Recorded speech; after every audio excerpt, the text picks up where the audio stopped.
टोमॅटोचे दर घसरले। संतप्त शेतकऱ्यांनी टोमॅटो रस्त्यावर टाकून तुडवले। सध्या बाजारात टोमॅटोच्या दरात मोठी घसरण झाली असून शेतकऱ्यांना उत्पादन खर्चही मिळत नाही।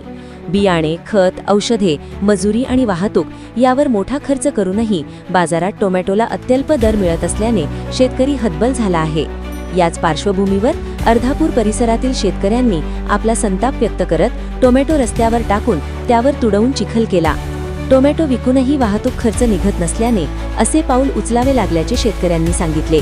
शेतकऱ्यांच्या मते बाजारात व्यापारी मनमानी दर देत आहेत, त्यामुळे शेतीमालाला योग्य दर मिळत नसल्याने शेतकऱ्यांचे मोठे आर्थिक नुकसान होत आहे। शासनाने याकडे तातडीने लक्ष देऊन टोमॅटोला हमी भाव द्यावा, तसेच शेतकऱ्यांसाठी विशेष मदत जाहीर करावी अशी मागणी शेतकऱ्यांनी केली आहे। हा आढावा घेतला आहे आमचे प्रतिनिधी किरण जोंधळे यांनी। पाहूया त्याबाबत सविस्तर वृत्त। कोणत्याच पिकाला भाव नाही, केळीला भाव नाही, हळदीला भाव नाही, टमाट्याला भाव नाही। खताचे, औषधाचे भाव 4-4 पट वाढलेले आहेत। मजुरी वाढली, रोजगारी वाढली, ट्रॅक्टरचे भाव वाढले, सोन्या चांदीचे भाव वाढले। शेतीच्या कोणत्याच पिकाला भाव नाही। शेतातलं खायचं तेल सुद्धा महाग झालेलं आहे। बाकी पूर्ण पिकाचे जे भाव आहेत 10 वर्षाखाली जे भाव होते तेच भाव आता सुद्धा आहेत।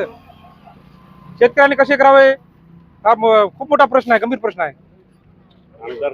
आमदार खासदार येतात पण शेतकऱ्याचा प्रश्न विधानसभेत मांडत नाहीत, काहीच करत नाहीत। आणि इलेक्शनच्या वेळेस पूर्ण घरोघर फिरतात ती। कशालाच भाव नाही शेतीच्या पिकाला। दुलाजी देवजी सोनटके, राहणार आंबेगाव, तालुका अर्धापूर, गट नंबर 160 मध्ये 60 हार टमाटर लावलेला आहे। त्याचं एकही टमाटर तोडलेलं नाही आहे, रुपया त्याची उत्पन्न नाही आहे। त्याला जवळपास 70,000 रुपये खर्च झालेला आहे आणि बाजारात नेलं तर त्याचे 30 रुपये 40 रुपये भावाने विकालंय।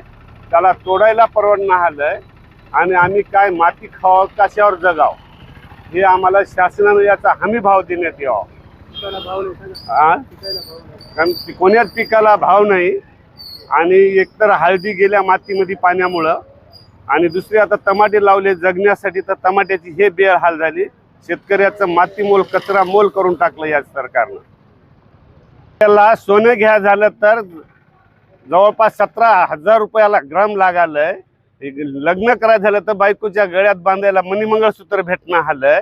आणि सगळे हे आमदार खासदार ज्या वेळेस इलेक्शन लागलं त्यावेळेस पाया पडत येतात आणि हे पैसे देऊन मागतात आणि सगळे खताचे भाव वाढलेत, सगळे भाव वाढलेत आणि शेतकऱ्याच्या मालाला मातीमोल आहे।